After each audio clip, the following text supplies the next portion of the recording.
Hoy martes, como lo hacemos creyendo de que el Señor va a glorificarse en las peticiones, en el clamor de la iglesia, del pueblo, siempre confiamos en que cuando nosotros creemos a la palabra de Dios se manifiesta, porque es solo creer.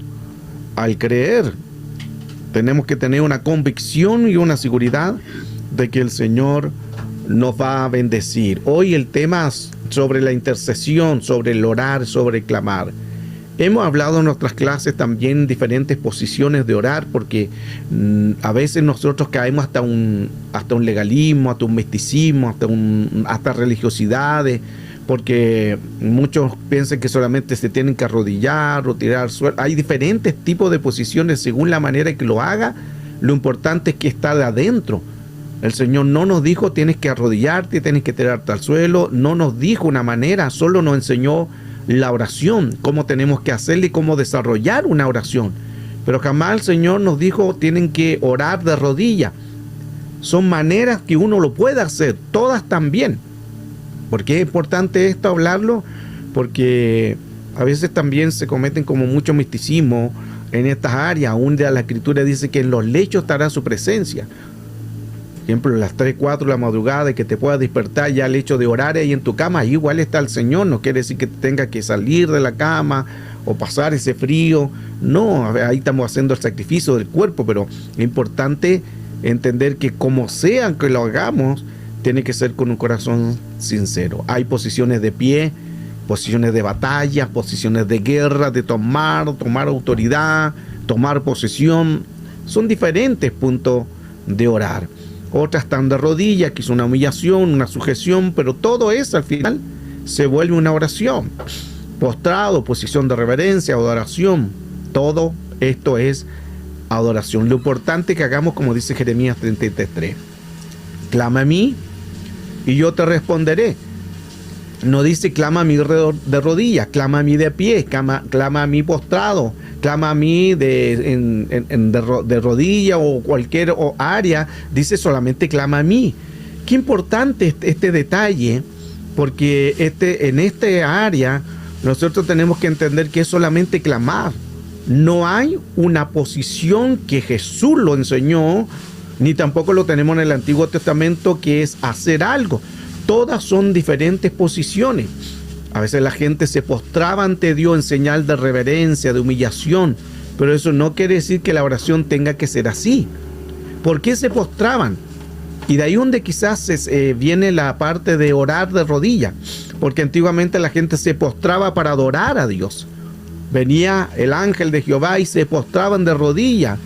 Lo hizo el padre de Manoah, el padre de Sansón. Lo hicieron los patriarcas, lo hizo Josué, Juan también lo hizo. Se postraron para adorar al Señor, para adorar al Creador. Pero ahí claramente dice, no se postraron para orar. Lea todos los textos, dice se postraron para adorar. Entonces de ahí donde viene esa parte de que oramos de rodillas, basándonos en los hechos de la adoración, que no es malo, pero no es un prototipo que esté marcado en la Escritura que tenemos que orar de rodillas. Esto quiero aclararlo mucho, porque es importante esto entender para no caer en ese misticismo, en esa religiosidad, porque por lo general todos cuando se dice vamos a orar inmediatamente a la rodilla, pero eso es parte de una norma que la iglesia lo colocó en una congregación. Entonces lo importante es, como dice la Escritura, clama a mí y yo te responderé. Como lo sea, como lo haga, clama de rodillas, clama de pie, clama postrado. Lo importante es que la oración que tú vayas a hacer sea un clamor sincero, un clamor eficaz, un clamor que Dios te ha involucrado en ese asunto. Jeremías 7:16 dice, en cuanto a ti no ruegues. Esto es parte de lo que es el Señor, el ruego, y no levantes un clamor. Ahí habla también, ni oración ni intercedas a mí, porque no te oré. Aunque aquí en Jeremías 7:16 hay un juicio, pero aquí tenemos ya varios tipos de oración. La oración del ruego, la oración del clamor la oración y la intercesión. Tenemos 4 y lo último que es la apelación, niveles más altos. Entonces tenemos ruego, clamor, oración, intercesión. Hoy vamos a hablar un poco más sobre la intercesión. Pero ya vemos claramente que la Escritura, en este pasaje donde Dios está hablando un juicio, donde dice que en cuanto a ti, no ruegues por este pueblo, es porque Dios estaba ya haciendo lo que tenía que hacer con el pueblo obstinado. No ruegues por este pueblo, ni hagas clamor por ello, ni hagas oración, ni intercedas ante mí, porque no te oiré. O sea, había un juicio por el pueblo rebelde. Pero aquí en este pasaje, independiente de la negatividad que se estaba dando al pueblo, vemos los aspectos de las 4 áreas de la oración: el ruego, el clamor, la oración, la intercesión. Todos son diferentes, y tenemos lo último, el quinto, que es las apelaciones, la jurisdicción en una corte espiritual de la oración. Estos temas son muy importantes porque nos dan mucho a entender cuán innecesario es rogar. Rogar es un ruego. Rogar es rogar, es insistir. El clamor es elevar la voz. El ruego viene con algo de clamarle, pero en un suplicio.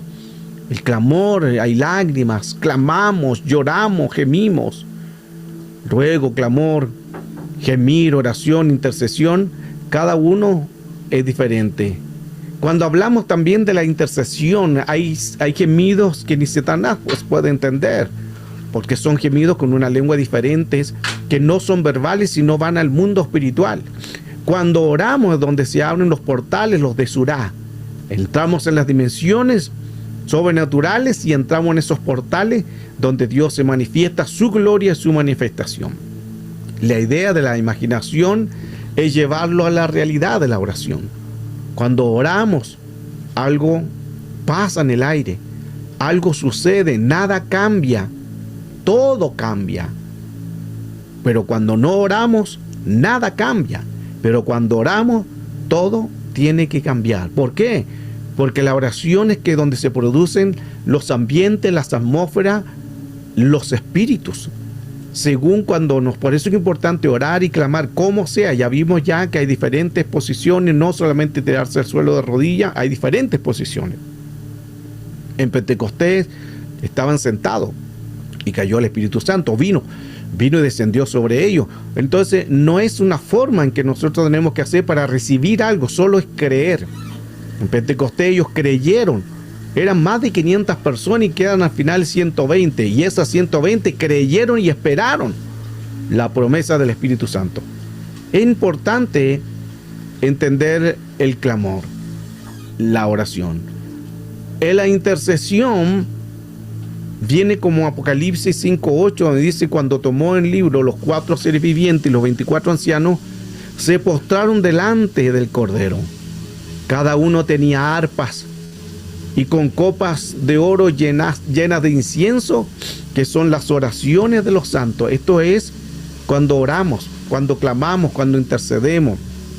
Cuando nosotros oramos, esa oración sube como un incienso delante de la presencia del Señor y es depositada delante de los ancianos, que son 24 ancianos. Y esos 24 ancianos están delante del Cordero. Cada uno también tiene un arpa. ¿Qué significa? Que ellos adoran. Dato interesante también, que volvemos a lo que hemos enseñado en la guerra espiritual o la oración: adoremos. Siempre aprendamos a adorar. Aquí también vemos que los ancianos reciben las oraciones de los justos, de los santos, pero ellos están con arpas. Ellos tienen una arpa en que ellos están adorando. La adoración siempre está en el cielo, cuanto más aquí en la tierra. Entonces, aprendamos estos diseños de estar siempre en adoración. En todo lo que hagamos, más adorar y menos pedir. Así podemos saber cuán importante es lo que hace el Señor. Y dice que hay 24 ancianos que tienen sus copas de oro, donde ahí caen las oraciones, el incienso. Y eso significa que hay que un día se compone de 24 horas, o sea, significa hay un anciano por cada hora, intercediendo, clamando, orando por nosotros. Y vimos lo anteriormente cuando el Señor le daba la orden a Jeremías del ruego, del clamor, la intercesión. El Señor en su misericordia siempre nos va a fortalecer y nos va a guiar. Ahora, ¿qué es lo que hace una ley de acuerdo, una ley potente? Es esto. Por esto que es importante orar, pero más que importante orar es unirnos. Y esto manténgalo siempre porque es parte de la bendición del Señor. Cuando nos unimos en un clamor, en una oración, podemos hacer cosas impresionantes. Deuteronomio 32:30 nos dice la ley del acuerdo, el poder del acuerdo. El poder de uno, o sea, uno puede vencer a 1000, 2 pueden vencer a 10,000, 3 pueden vencer a 100,000, 4 pueden vencer a 1,000,000, 5 pueden vencer a 10 millones, 6 pueden vencer a 100 millones y 7 pueden vencer a 1,000,000,000. Mire qué interesante todo esto del poder de la oración. Por eso que esto no es cuántos seamos para clamar. Por eso que el día martes Dios puso ahí el tema de los martes, somos más. Pero no es porque seamos 30, 40, 100, 1000, no. Es porque nos unimos con uno solo, ya eso es suficiente. Si habemos más, si nos colocamos en la ley de acuerdo 2 y 3, espectacular.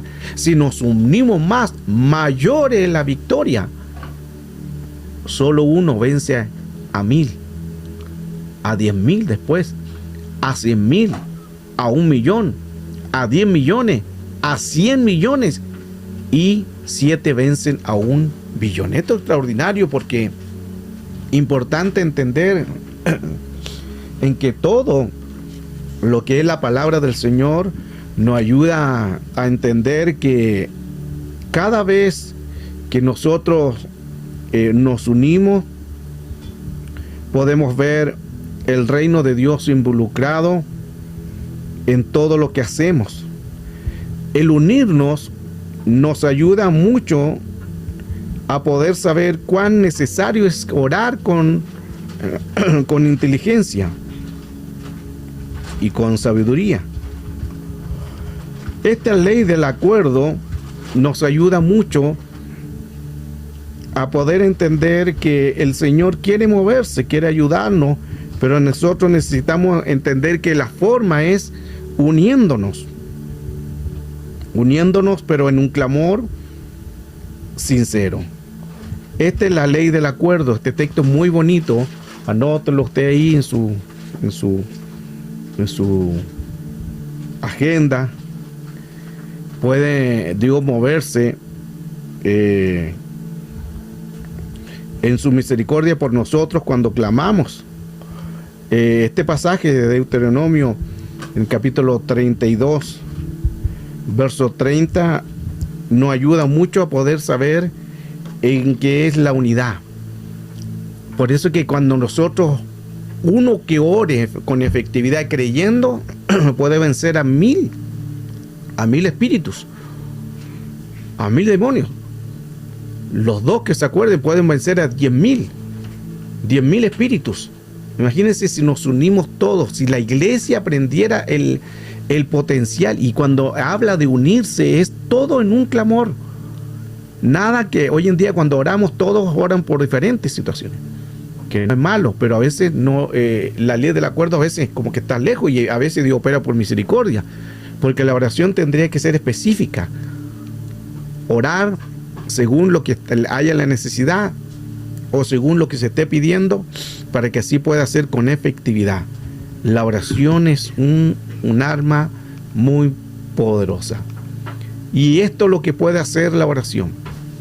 El poder de los intercesores pueden hacer en que quizás vino la muerte.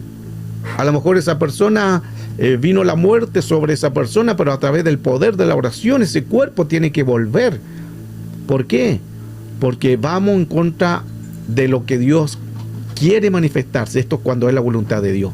Qué hermoso poder saber que a través de esta palabra nosotros podemos saber cuán necesario y cuán importante es saber entregarnos al Señor para que Él tome el control absoluto de nosotros. Cuando oramos, cuando clamamos, Dios se hace presente porque entendemos cuán necesario es clamar, cuán necesario es pedir y que su Espíritu Santo venga sobre nosotros y Él nos ayude. Creemos que el Señor nos va a bendecir a través de la palabra, a través de clamar, a través de interceder, en que nos va a dar la fuerza para seguir creyendo a los milagros. Solo creamos. Fe, la fe es muy importante. A veces nosotros hablamos, pero no tenemos fe, que no es lo mismo. Y también si tenemos fe, ¿por qué tiene que ir acompañada por la obra? Recuerde que el Señor nos ha estado dando muy fuerte en esta área. Obremos, nos ha hablado muchas maneras. Recuerde que cuando Dios dice algo, obedezcamos. Ya no seamos corazón duro, corazón de piedra. Aprendamos a obedecer la voluntad del Señor. El Señor nos ha hablado mucho en estos últimos tiempos sobre la obediencia. ¿Y qué lo acarrea la desobediencia? Acarrea maldiciones, acarrea brujería, hechicería, encantamiento.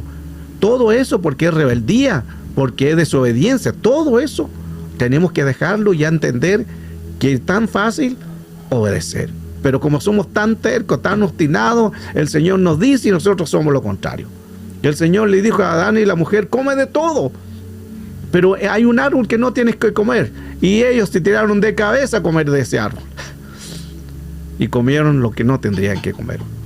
Si fija, así somos. Somos como el Señor nos dice algo y nosotros hacemos lo contrario. Pero qué bueno que nosotros podamos entender y tener el entendimiento de que el Señor sí nos quiere bendecir. Así que le invito para que sigamos orando, sigamos creyendo y confiando en el Señor, y la intercesión también, que significa orar por los demás. Eso es intercesión. La intercesión no ora por uno. La oración ora por uno, el clamor, el ruego, pero cuando hablemos de una intercesión, la intercesión es orar por los demás. Y creo que necesitamos aprender también a postrarnos y a orar por el débil, a orar por los demás, a orar por el necesitado, a orar porque no tiene una casa, porque no tiene un trabajo, porque está pasando una necesidad, está pasando un momento difícil. Oremos, aprendámonos, como dice la Escritura, el que llorar con los que lloran y alegraos con los que se alegran. Estar siempre, ser empático con las personas. No es que si yo estoy bien, lo demás no me importa. No, tenemos que dolernos con los que se están doliendo. En estas fechas, que para algunos son fechas lindas por los regalos y todo demás, pero para otros no. Porque principalmente para los padres y padres, han habido casos que personas se han quitado la vida porque no han tenido un regalo para darle al hijo, porque se desesperan tanto. Las personas se estresan trabajando para darle un regalo, para darle un regalo al hijo. Se estresan tanto que al final después están 2-3 años pagando un regalo. No se estrese. Si hay, bien. Si no, gloria a Dios igual. Por eso que aquí nosotros somos los que tenemos que educar a los hijos. Nosotros somos los que tenemos que educarlos a ellos en la palabra, en la bendición. Hoy en día el mundo, lamentablemente, en esta fecha es mucho materialismo. Mucho materialismo. Tú vas ya antes de Navidad, antes de lo que es de diciembre, ya en noviembre ya están los anuncios, ya están las ofertas. Y esa oferta te dejan 2-3 años encalillados. Por 3 años ahí pagando, con tal de agradar, pero al final quedamos endeudados, quedamos amargados, a veces no nos alcanza porque no sabemos ministrar. Ahí entra la mayordomía también. Se fija que importante que el Señor nos da cosas para hacer, nos da mayordomía. Si puedes hacerlo bien, si no, no te hagas problema. No lo hagas solamente para darle el gusto a alguien. Tú tienes que ver la mayordomía. Si hago esto, voy a estar 3 años pagando, me va a quitar un plato de comida, me va a quitar esto. No, Dios no quiere eso. Dios quiere que tengamos paz. ¿Por qué gran parte en la economía vienen los problemas? Porque no hay mayordomía. ¿Qué es mayordomía? Mayordomía es saber usar los dineros. Entonces son detalles que importantes nosotros tenemos que hacer, porque hoy en día, lamentablemente, como esta fiesta es todo materialismo, que la cena, que el regalo, que el traje, otros se compran trajes, si no tienen un traje nuevo, ¿cómo van a recibir el año nuevo? Se compran todo, un montón de cosas, puro materialismo. Los regalos, ¿para qué? Hoy en día los niños no te van a pedir un auto de madera, no te van a pedir una muñeca de trapo, no, te van a pedir un iPad, un iPhone, te van a pedir un carro, te van a pedir un Nintendo. El niño te va a pedir, así está el mundo, porque el mundo nos enrea en todo, y la Escritura dice, no se enredéis con los negocios de la vida. ¿Qué es los negocios? Los negocios de la vida son estos, en que nos afanamos y quedamos estresados. Vamos a orar dándole gracias al Señor por esta palabra, y que el Señor nos siga ayudando para orar con efectividad, como lo hacemos cada día martes.